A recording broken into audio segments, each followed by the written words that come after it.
Good afternoon. I first met Steve Sarkisian in Tampa, Florida. He was walking out of the office of the Alabama head coach, Nick Saban. He was in the offensive coordinator role. He and I had never met. We had a quick hello, never imagined that first encounter might bring us here.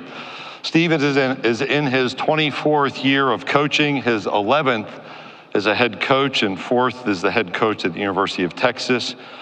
He enters 2024's season with a 25-14 record during his prior 3 years, including going 12-2 last year, a college football playoff berth, and being named Coach of the Year. He's an avid sports fan. He's actually a big soccer fan, I'm told. So I'll let him explain that. He's a Los Angeles native who's also a fan of the LA Dodgers. Enjoys watching and playing golf when he can, which we know is limited from this point forward through the football season, has become good friends with Sergio Garcia, who's now an Austin resident. It's sometimes forgotten that he was a quarterback in his own right. I was here in Dallas where he played his final college game and was offensive MVP of the Cotton Bowl back in 1996 for BYU. First appearance at the SEC Football Media Days for the University of Texas head football coach Steve Sarkisian.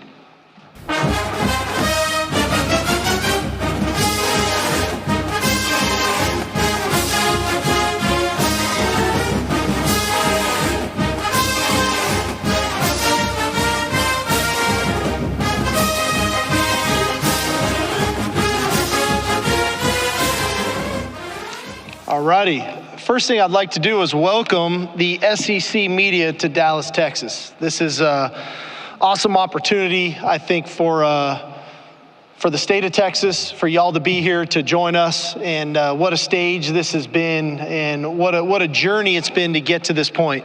I want to hit on a couple things before we get going. When I was a young coach, my first job as a graduate assistant was at USC under Pete Carroll. And there was a tight end coach there who was a young coach as well by the name of Lane Kiffin. And his father, Monty, took me under his wing every time he came to town. And we talked football. And I learned more about Tampa 2 than anybody. So anybody who's playing me, please play Tampa 2, because I can tell you exactly who's supposed to go, where, how, and why, because that's who Monty Kiffin was. He was so detailed. He was a genuine man. He cared for all of those that nobody cared about. And it's a dear loss, not only for the sport of football, but it's a dear loss for me, and I know for Lane, and my condolences to the Kiffin family on that. The next thing is thoughts and prayers with those affected by Hurricane Beryl in Houston and all affected areas. We're still thinking of you. We're praying for y'all. I know it's had a lot of impact on a lot of people, and this time of year with the hurricanes, we're definitely thinking of y'all, and our prayers are with you.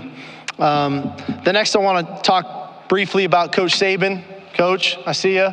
I know everybody's been coming up talking about you, but and I know you've impacted a lot of people who have been up on this stage. No one have you impacted more than me. I would not be standing here today without you and what you've meant to my career, to my life, and I can't thank you enough. And the impact that you've had on our game has been second to none, and I just can't thank you enough. I want to be able to publicly do that to you, Coach. Thank you very, very much. Next thing I want to shift gears to is talk a little bit about a couple weeks ago in Austin, Texas. And we had our SEC celebration, and what a celebration it was. And you could feel the excitement from Longhorn Nation, the fact that we get to be here today, this fall, playing in the Southeastern Conference is tremendous. That was a tremendous event. I was shocked, quite frankly, at the amount of people and the pageantry that was there that day. It gave me a little sense and a feel of what goes on outside of DKR on game day that I normally don't get to be part of. And that wouldn't happen without the leadership of President Jay Hartzell, Chairman of our board, Kevin Eltife, and our athletic director, Chris Del Conte. Their vision to take the University of Texas into the Southeastern Conference was one that took a lot of foresight. I wish they maybe would have informed me before I took the job that this is what we were going to do.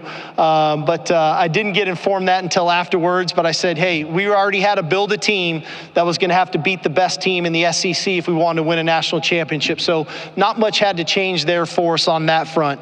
And then lastly, I'd like to thank Commissioner Sankey, his guidance, his leadership, to be part of this with him, what he's been able to do in this conference to put it on the forefront on the national stage has been tremendous. And I was just joking with him in the back. So we flew in this morning, we landed, and we get off the plane, we get in the Sprinter van, and we got a police escort to media days. If it just means more, I mean, it just means more right there. The fact that we had a Sprinter van with a police escort to come to this was tremendous. As far as our transition in the Southeastern Conference, I think the key word is respect. We have a ton of respect for this conference. We have a ton of respect for the teams, the coaches, the players, and the fans. This is the elite conference in college football, and we're fortunate enough to be part of it. And we won't do anything without having a level of respect of who we play, where we're playing them, the types of players that they have, the coaching that they have. And I think on the flip side of that, we have to go earn their respect. We're not going to get anything in this deal. Nothing's going to be free, okay? We're going to have to go earn the respect of our opponents, the opposing coaches, the opposing fans, and that's going to be kind of on the forefront of what we do. But the beauty of this conference is really the pageantry. You know, I've been fortunate enough to have spent 3 years in the Southeastern Conference. The pageantry of the games, the stadiums that you get to play against, the iconic programs, that's the beauty of the Southeastern Conference. And the fact that we get to be part of it now, it's finally here, is pretty exciting. It's just a great opportunity. As far as our team goes, I think this team has been really, really focused. You know, it's been a long time coming for Texas to get back to this stage. Last year was a tremendous run. We fell short in the semifinals in the Sugar Bowl, coming off of being Big 12 champions. We set a school record with 11 players drafted in the NFL draft, and that's a real credit not only to our coaches for trying to recruit good players, but I think to the development of our players in our program, not only on the football field, but in the weight room, in the classroom, and in life, that the NFL sees players in our program that can come in and enhance their teams to help them try to go win a Super Bowl. There's an idea of obsession going on in our locker room right now. They got a taste of what it can taste like, of being a Big 12 champion, playing in a college football playoff, and we fell short. And this idea of obsession, the obsession that our players have, is one that really came from them. They couldn't wait to get back to work. They couldn't wait to get back in the weight room. And when I took the job, I don't know if I could have said that. It was almost like kind of prodding cattle to make sure that what they were doing day in and day out to get them to that point. Now we've got a team full of hungry players. It's a competitive roster. And I love that about them, because in this conference, you got to have depth. If you don't have depth, and everybody wants to talk about the O&D line, yes, that's vitally important, and I think we've got great depth there. You got to have depth at quarterback. You got to have depth at running back. You have to have depth at safety. You have to have depth across the board. And for us to be able to sit here and say this is the deepest team we've had, probably the most talented team we've had in my 4 years here, I can unequivocally say that. And we lost some really good players a year ago, but we've got a very deep football team, one that we're excited about, and looking forward to watching them compete this fall. Off the team, we've got 3 players here with us today. We got Quinn Ewers going into year 3 as our quarterback, a guy who has gotten better from year 1 to year 2. He's really improved from year 2 to year 3. He's changed his body. He looks great. He understands the system. But the thing that I'm probably most proud of him about is his leadership. This guy is exuding confidence right now, and there's nothing better for anybody in your organization, for anybody in your building to walk in and to say, there's our guy.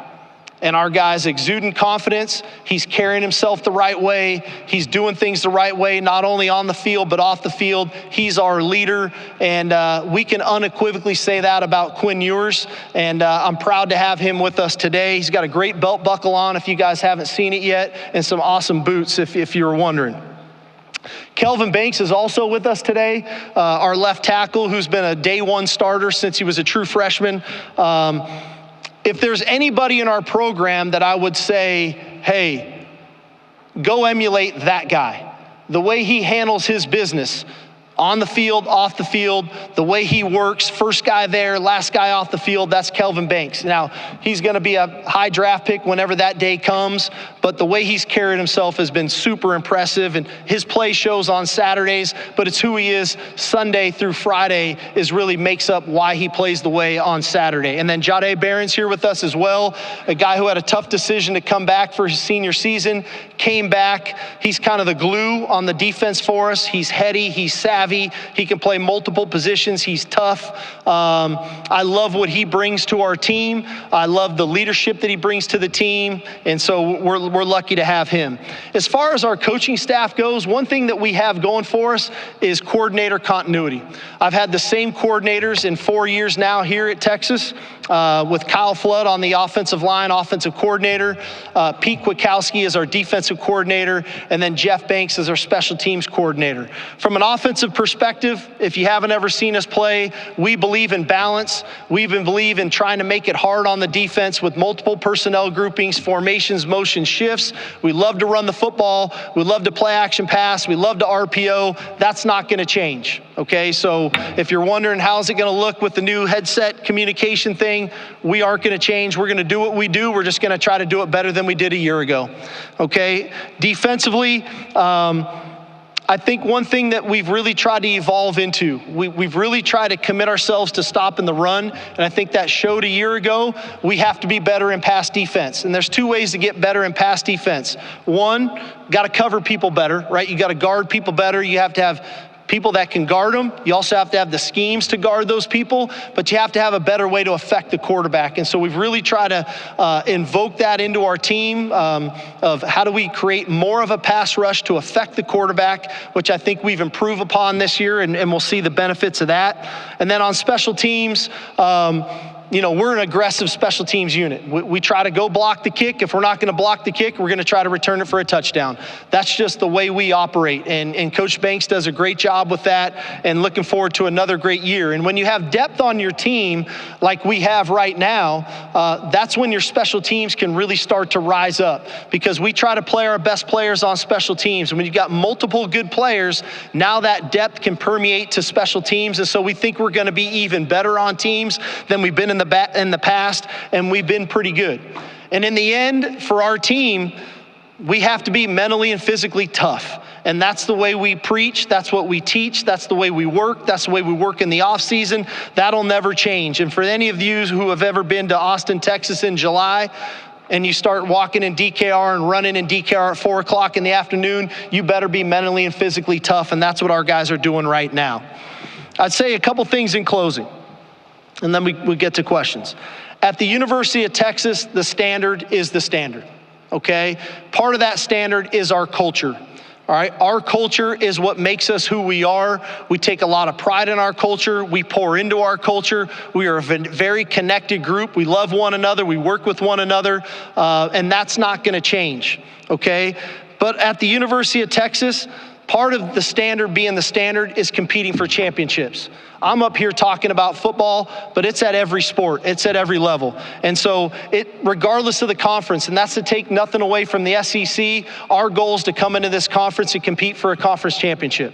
It is what it is. That's why you go to the University of Texas. So that won't change. And I want to leave you with this. When I took the job at the University of Texas, and I walked into DKR, and one of the first signs I saw was a quote that I've put up now in my office that I'll always and forever hold on to. The pride and winning tradition at the University of Texas shall not be entrusted to the weak nor the timid. And that's not going to change now that we've changed conferences. We're going to go attack this thing. Like I said, we've got a ton of respect for this conference and the teams in this conference, but we're going to go attack it, and we're going to go try to win a conference championship, because that's why we're at the University of Texas. So we're looking forward to it. We're looking forward to renewing rivalries with Texas A&M and with Arkansas. We're one of the few schools with realignment that has benefited from realignment, that we've gotten some rivalries back. And so we're looking forward to those things as well. And it's going to be a great year. We're looking forward to it. Thank you. Hook 'em. Okay, if you have a question, please raise your hand. Grant, Edley, or Kylie. Coach, we're going to start over on the right-hand side on the near aisle. Dennis.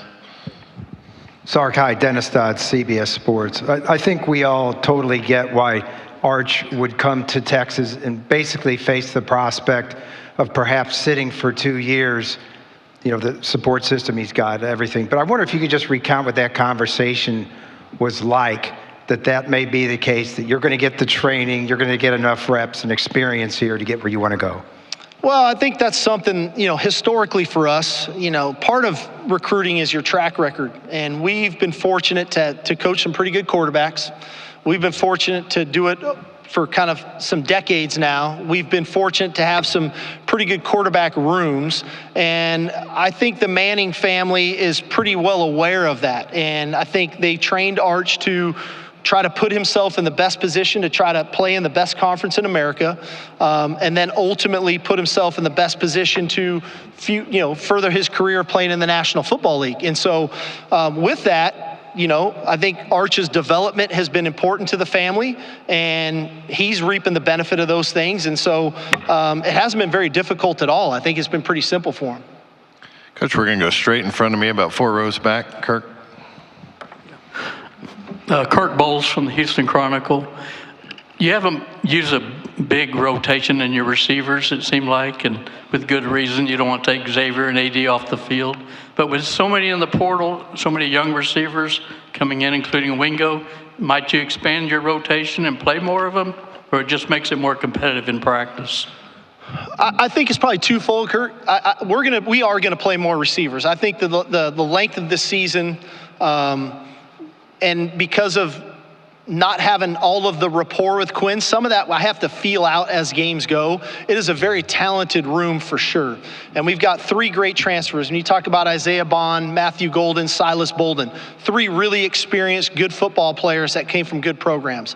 We had signed a very good class the year before with Jonte Cook, DeAndre Moore, and Ryan Niblett. And then with this incoming class, I think it's pretty fair to say Ryan Wingo's a really good player for us. And so to think that I've got 7 quality players there, now, is it going to be a 7-man rotation? That'll bear itself out. But I do think we'll play more players than we have in the past. We'll rotate more guys than we probably have in the past. And then as we work ourselves through the season, when you start playing this many games, I'd love to tell you we're not going to get injuries. Injuries are going to occur. So we're going to play more players probably earlier in the season than we have, just because you don't have some of that experience that we lost from a year ago. But this isn't a lack of talent. This group is very talented, and by far and away our deepest receiver core that we've had in 4 years. Coach, we're going to go to the section to your right on the aisle. Hey, Steve, Cedric Golden, Austin American Statesman. There's a lot of Heisman hype with Quinn and Carson back. How does his demeanor make him ideal to deal with all that external noise? I think Quinn's probably like the coolest guy in the room. He doesn't get caught up in what a Heisman hype. Probably if you asked him, would he even know? He's just not caught up in that stuff. When Quinn gets free time, he's going to go hunt or he's going to go fish. When he's here, he's going to work, and he's just working on his craft. He's being with his teammates. And so even in game, when you think about Quinn, when he shows those moments of emotion, right, on a great throw, it's almost like shocking to people, because even when the bad moments occur, he stays so calm and so cool in the moment that with the hype, I just don't think we have to worry too much about that. He's more focused on trying to win a championship, playing the best football he can play, being the best leader, the best teammate he can be. That's probably more important to him than what award might be down the road, because some people are saying he might win it. I mean, there's so much football to go play. I don't think he's worried about it at all. We'll stay in that center section on the right-hand aisle. Kylie?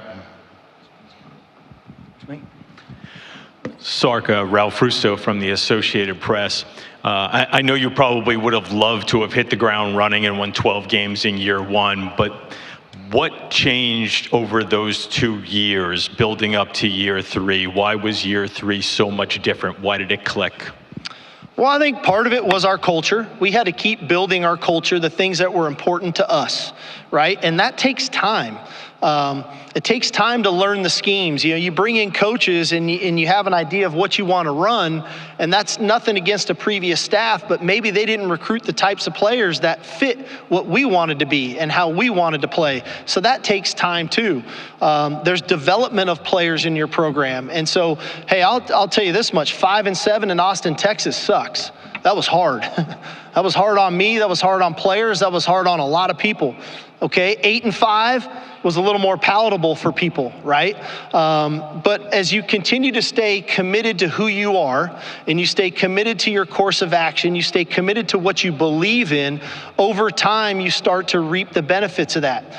With that comes sometimes you have to, people that were supposed to be good players when you arrived maybe aren't playing as much, and maybe the guy that fit you a little bit better, you have to recognize and you have to play him a little bit more. But everybody earned their opportunity in our program over the past 3 years, and the beauty of it has been our players recognize that, and then now they know the process to go make it work. I was telling somebody earlier today about a story about the leaders on our team.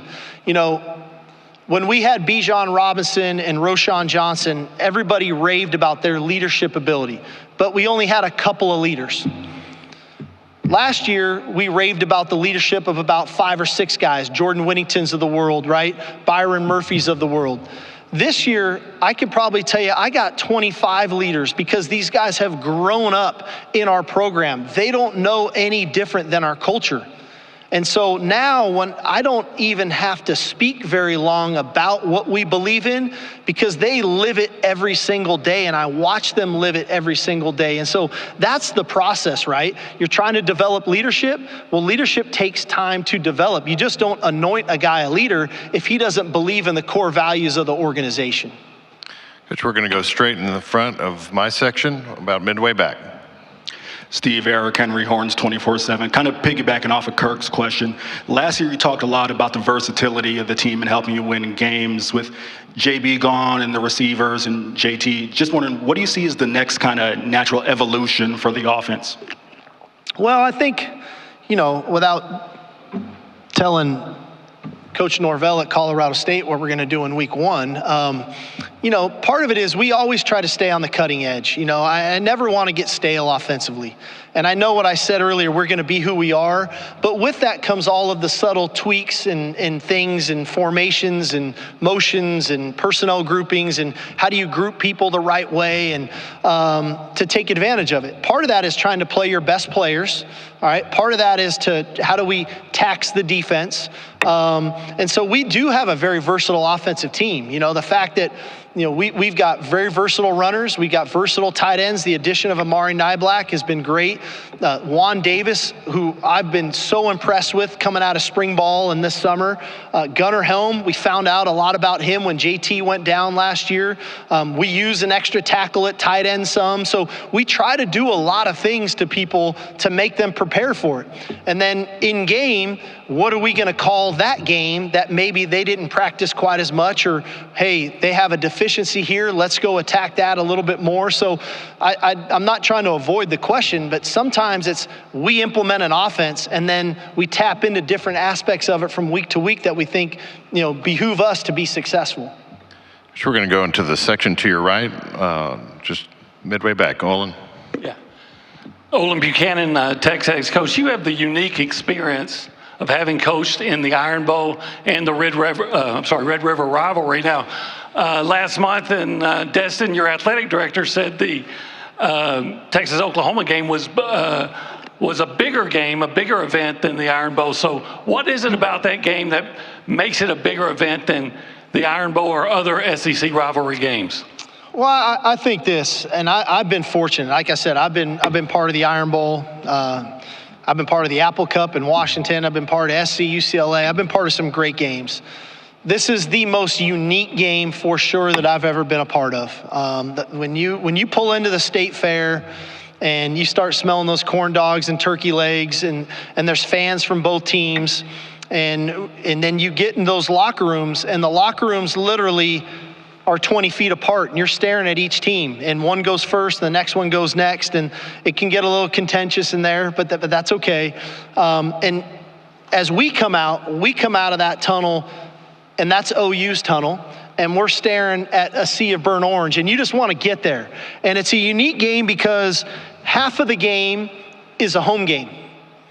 The other half of the game is a road game.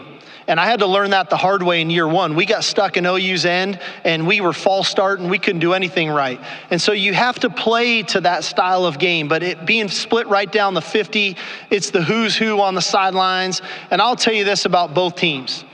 Both teams play as hard as they possibly can play in that game. And again, that's to take nothing away from any other great game that I've been part of, but this one is uniquely special. I think Norman's about 2.5 hours from Dallas. We're about 3 hours from Dallas. And the fact that we kind of come upon the state fair here in Dallas is really special. And so it's a game that I'm humbled and honored that I get to be part of. I'm getting to go coach in my 4th one, and looking forward to the opportunity. Coach, we're going to go over to the right side on this near aisle. Sean, Jay Rogers from CBS Sports. Coach, you mentioned rivalry games, of course. Since you've been here, what have you heard about the Texas A&M rivalry, and what kind of buzz is there for this game coming back? Well, it's a great game. It's a game that, like I said, divides households, and one that, it's interesting. Our players, I listen to our players talk sometimes, and they're like, our players are probably way more excited for this game than most fans would probably think, because we haven't played the game in a while. But the majority of the players on our 2 rosters probably went on visits together at, if not one school, both schools. And one guy chose Texas and one guy chose A&M. And so I think there's a great deal of excitement. I know Coach Elko's done a great job in that program in a short time being there. It's going to be a great environment in Kyle Field Thanksgiving weekend. So we're definitely looking forward to it. Okay, I have time for one more. We're going to go right here in front. Jenny. Hey, Steve. Jenny Carlson with Beyond the Box Score. Obviously, what you guys have done in the last 3 years, building momentum, building belief, you wanted to do that anyway, but taking that into the SEC, on the list of intangibles, how important do you feel like that is for your program? Well, it's critical. This is an elite conference. It's going to take week in and week out work ethic, preparation, innovation, toughness, mental toughness, physical toughness, perseverance, mental fortitude if you get knocked down to get back up. Like, it's going to take all the stuff we went through the last 3 years and put it in 1 year, because that's what this conference challenges you on. You're playing at an elite level week in and week out. And I think that's what those 3 years have to roll into this year. And that's my challenge as a coach, is to get our team in that frame of mind, but yet still enjoy the experience. There's nothing like playing college football. It's the greatest sport in the world, and I know we're going through all sorts of different changes right now, but the popularity and the excitement around college football right now is bigger and better than it's ever been. Okay, and so through all that stuff I just talked about, I want to make sure our players enjoy this. I mean, you think about it. I talked about 3 rivalry games in one season. How many schools get to say that? And so we're looking forward to it. It's going to be a great opportunity, and look forward to seeing y'all. And if you haven't been to the Red Rivalry game, you should come. It's an amazing game. Appreciate y'all. Hook 'em. Thank you. Thank you, Coach. Thank you very much.